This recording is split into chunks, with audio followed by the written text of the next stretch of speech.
My name's Steph Macleod. I'm a singer-songwriter from Edinburgh in Scotland. I grew up in a place called Musselburgh, which is a small town. The area that I grew up when I was very young was quite poor, but I had a loving mother and father. I was an only child. I never had to want because my mother and father worked very hard. Unfortunately, when I was a teenager, my mum and dad separated. It was a really difficult time. My mum had a nervous breakdown and left, and we lost everything. It was very, very difficult.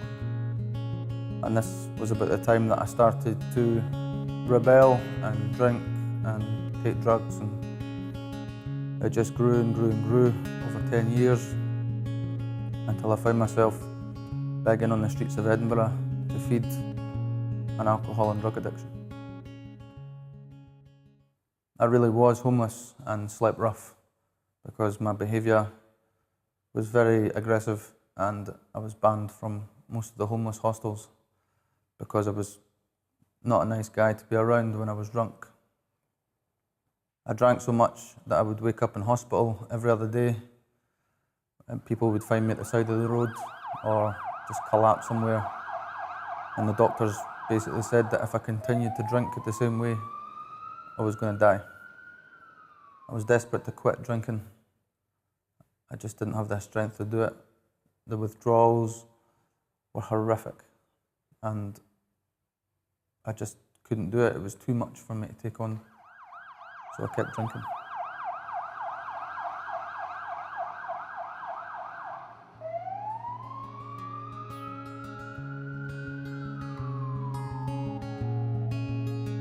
On the 13th of February 2006, I was offered a bed in a homeless hostel. It was called the Bethany Christian Centre, which is run by a charity called the Bethany Christian Trust. It's a homeless hostel for men who battle with addiction. It was during my time at the Bethany Centre, which was 8 months, that I was able to look at the reasons for drinking the way I did. I met Steph when he came here in February 2006. As a pretty broken man, he wasn't in a good place.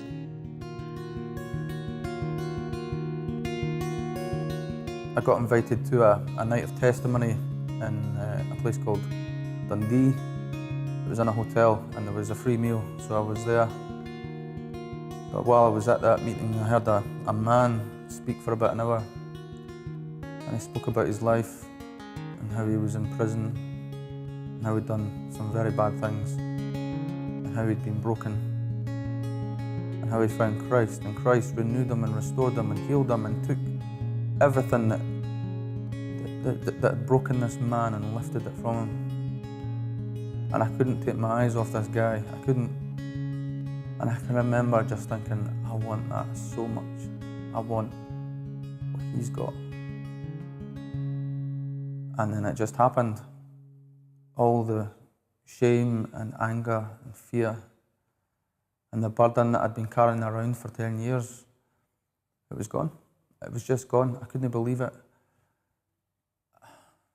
I couldn't speak for the rest of the night. I prayed when I got home to my room, and I asked God if He could hear me. I wanted a life worth living, and I got one.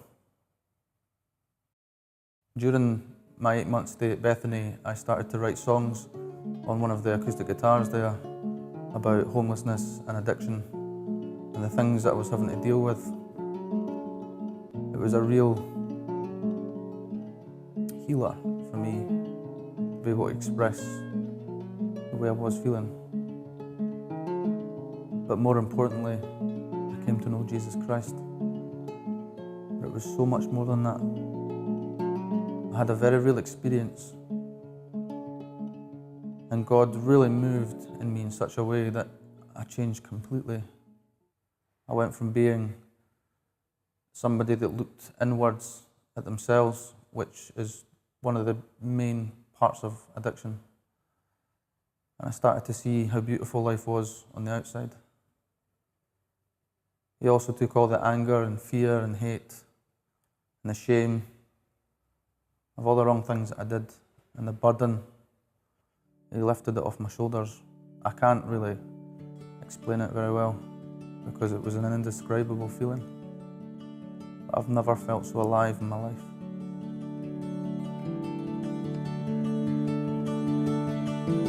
Jesus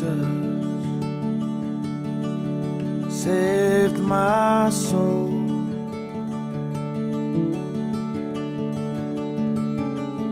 When He died for me all those years ago. Since leaving the Bethany Centre, I've started a family. I have a wonderful wife and 2 beautiful kids. I continued to sing and perform and write music, and I've taken the truth that's happened in my life all over the UK to Germany and Europe, and I've even played in Africa, which was incredible. I never thought I'd do any of those things.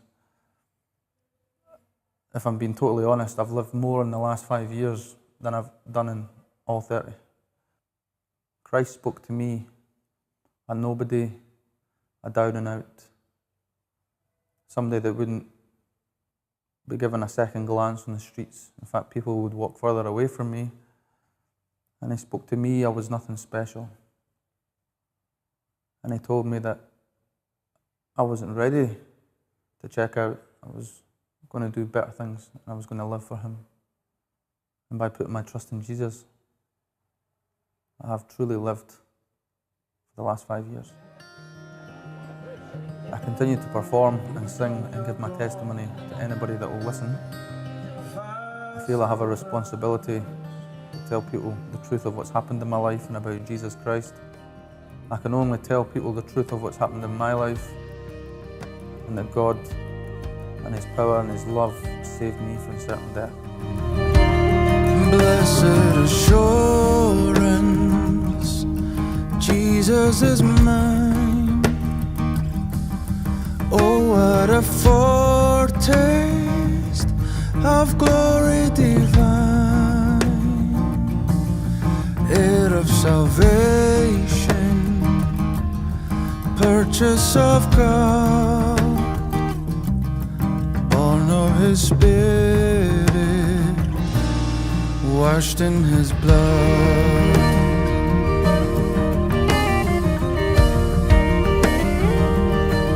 This is my story, this is my song, praising my Savior all the day long. This is my story, this is my song, praising my Savior all the day long.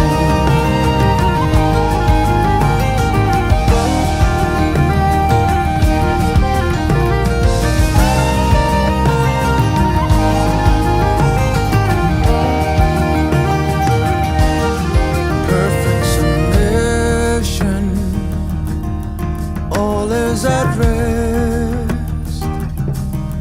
I in my Savior, I'm happy and blessed, watching and waiting, looking above, filled with His goodness, lost in His love. This is my story, this is my song, my Savior all the day long. This is my story, this is my song, praising my Savior all the day long.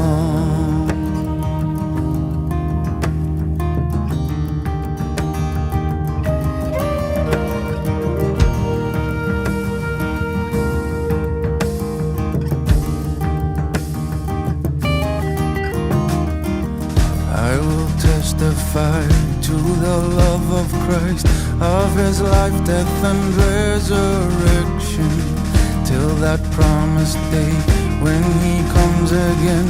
I will rest in complete assurance. I will testify to the love of Christ, of his life, death, and resurrection, till that promised day when he comes again. I will rest in complete assurance.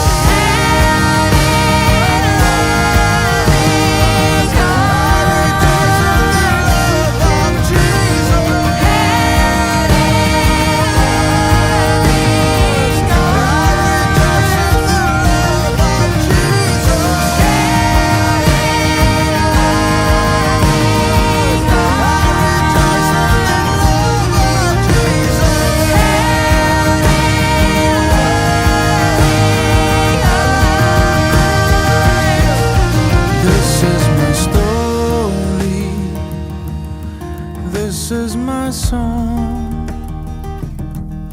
praising my Savior all the day long. This is my story, this is my song, praising my Savior. Oh,